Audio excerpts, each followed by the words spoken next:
जिस दिन आपने तो गुड्स बेच दिया उस दिन आपने रिकग्नाइज करना चाहिए सेल्स, कंसाइनमेंट सेल्स के अंदर। समझ में आ रहा? तो आगे sale on goods on approval basis. अब ये क्या रहेगा, जिस दिन अप्रूवल हो गया या फिर अप्रूवल करने का जो समय सीमा दी हुई, जैसे मैंने क्या बोला था, जैसे उसने बोला ना मुझे अभी क्या शेयर, आपने पूछा ना अभी कि सेल ऑन रिटर्न बेसिस के अंदर कैसा यस सर। कैसा, मैंने सामने वाले को 7 डेज का टाइम पीरियड दिया हुआ कि एक तो 7 दिन में तू हाउ बोल या फिर ना बोल। समझ में आ रहा? 7 दिन का समय है तेरे पास। आज जो गुड्स लेके गया, आज जो गुड्स लेके गया उसको 7 दिन का समय है, एक तो तू वापस कर दे या फिर तू गुड्स रख ले। तो इसके अंदर सेल कब रिकग्नाइज करना, जिस दिन 7 दिन कंप्लीट हो गए उस दिन आप लोगों ने सेल रिकग्नाइज कर लेना चाहिए। समझ में आ रहा ना? जिस दिन टाइम पीरियड खत्म हो गया या फिर उसके पहले सामने वाले ने अप्रूवल दे दिया तो बहुत ही अच्छी बात है, लेकिन उसने कुछ अप्रूवल ही नहीं दिया तो अब 7 दिन तक के, तो 7वें दिन आपने सेल रिकग्नाइज कर लेना चाहिए। समझ में आ रहा? Sale on goods on approval on the confirmation by the buyer और एन लैप्स ऑफ टाइम, मतलब 7 दिन का समय दिया हुआ है सामने वाले को अप्रूव करने के लिए, करता है तो ठीक है, नहीं तो नहीं किया सामने वाले ने अप्रूव 7 दिन में तो क्या होगा, यस हु विल टेल मी।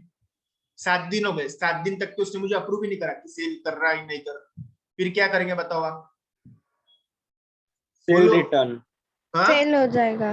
बस हो गया, कल से सेल रिटर्न समझ। करूंगा, 7वें दिन खत्म होने पे हो जाएगा। ठीक है, ओके।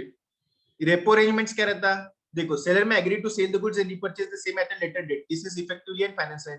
वो आरबीआई के साथ में रहते थे कि रेपो रेट, जैसे पहले बैंक सिक्योरिटी बेचती थी आरबीआई को, और जिस दिन बेचती थी उस दिन प्रॉमिस करती थी रीपरचेज करने के लिए, तो इसको क्या बोलते हैं, रेपो अरेंजमेंट। ये सेल ऑफ गुड्स रीच, ये एक फाइनेंसिंग अरेंजमेंट रहता है। समझ में आ रहा है कि आप लोगों को? जैसे मैं आपको एग्जांपल बताता, रेपो कहाँ जगह है, रेपो अरेंजमेंट का एग्जांपल बता। ठीक है, ये है सेलर, ठीक है, ये है बायर। क्या होता, ठीक है, सेलर एक गुड जो है 110 रुपीज के अंदर, 110 रुपीज के अंदर इसको बेच देता, ठीक है।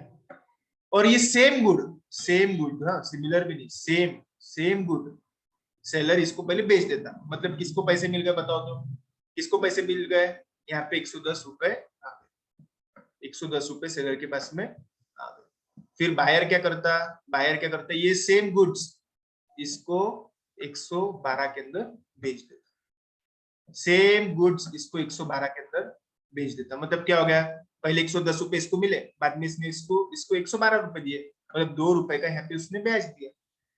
समझ में आ रहा है? ये गुड्स सेलिंग ही नहीं है, this is not a cell.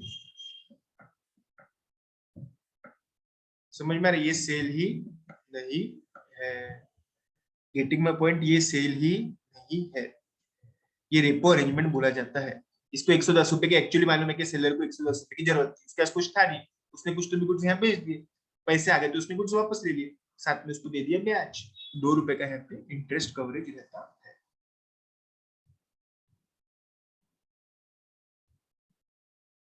Warranty sales immediately but provision should be made to cover the unexpired warranty. आपको प्रोविजन फॉर वारंटी बनाना पड़ता है, 4 कंडीशन मीट होगी कि सेल रिकग्नाइज कर लेना, लेकिन वारंटी के लिए प्रोविजन बनाना। गारंटी सेल्स मतलब, गारंटी सेल का कैसा रहता है, गुड्स वापस लेने का सेल रहता या फिर पैसा देने का सेल रहता, कि कुछ खराब निकला तो हम आपको पैसा वापस दे देंगे, या फिर कुछ खराब निकला तो हम आपको गुड्स ही रिप्लेस करके दे देंगे। ऐसी कंडीशन रहती है, पैसा वापस दे देंगे या फिर गुड्स ही रिप्लेस करके दे देंगे। As per the substance of the agreement of the sale और after reasonable period has expired, 1 साल की गारंटी है तो 1 साल बाद में अपनी सेल रिकग्नाइज कर लेना चाहिए। इट में भी कहीं कहीं कैसा करते फिर इसके अंदर, कि कैसा करते मालूम है, एक्चुअल जो होता होगा कि जैसे बहुत सारी जगह गारंटी का क्लॉज होता है, वहां पे क्या करते मालूम है, इमीडिएटली कर लेते लेकिन गारंटी की प्रोविजन बना पिछले रिकॉर्ड पे से। वारंटी में भी इमीडिएटली कर लेते या फिर इमीडिएटली कर लेते और प्रोविजन फॉर वारंटी बना लेते। तो यहाँ पे आपने क्या लिखना चाहिए, इमीडिएटली आप लोगों ने रिकग्नाइज कर लेना चाहिए लेकिन प्रोविजन बनाना चाहिए, इतना अंडरलाइन करना, revenue immediately but make provision. ठीक है।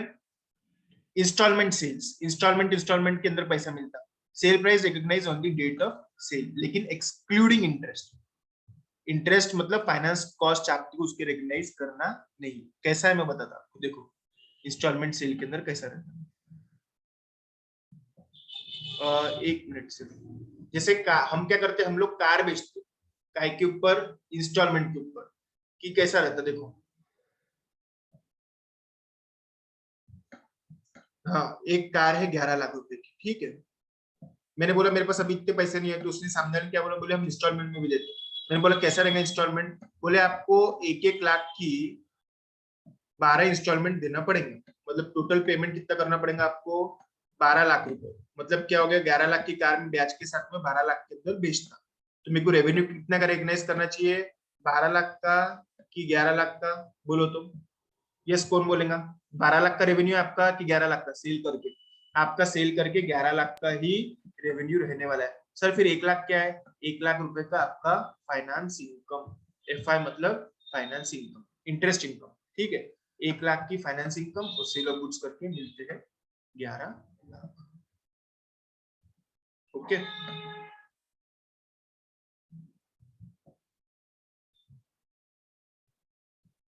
सेल ऑफ फ्यूचर गुड्स मतलब फ्यूचर में कुछ होने वाला सेल है सामने वाले के ऑर्डर के हिसाब से। Revenue should be recognised only when the goods are manufactured और identified and kept ready for delivery to the buyer. सामने बोला ऐसा ऐसा बना के दो, अपन ने वैसा वैसा बना के रख दिया, तो आपने फिर रेवेन्यू रिकग्नाइज कर लेना चाहिए। समझ में आ रहा, payment received in instalment but goods are delivered upon final payment. Final payment पे पूरे 12 लाख मिलने पे सामने वाले को आप गुड्स देंगे, तो पूरा पैसा मिलने पे ही आप लोग सामने वाले को गुड्स देने वाले हो, तो फाइनल इंस्टॉलमेंट मिलने पे ही सेल रिकग्नाइज करना चाहिए। समझ में आ रहा, ठीक। कल अपन लोग, आज अपन ने गुड्स का देखा, कल अपन लोग सर्विसेज का देखना चालू करेंगे।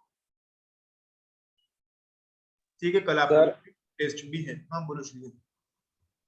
सर रेपो एग्रीमेंट रिकॉग्नाइज नहीं करना ना फिर, सेल करके रिकॉग्नाइज नहीं करना।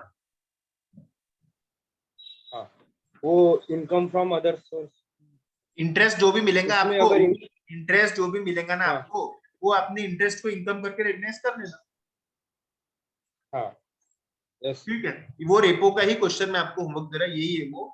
सेल ऑफ गुड्स नहीं रहता, वो सिर्फ फाइनेंस इनकम या फिर फाइनेंस चार्जेस दिए जाते हैं। ठीक है, have a great day, thank you.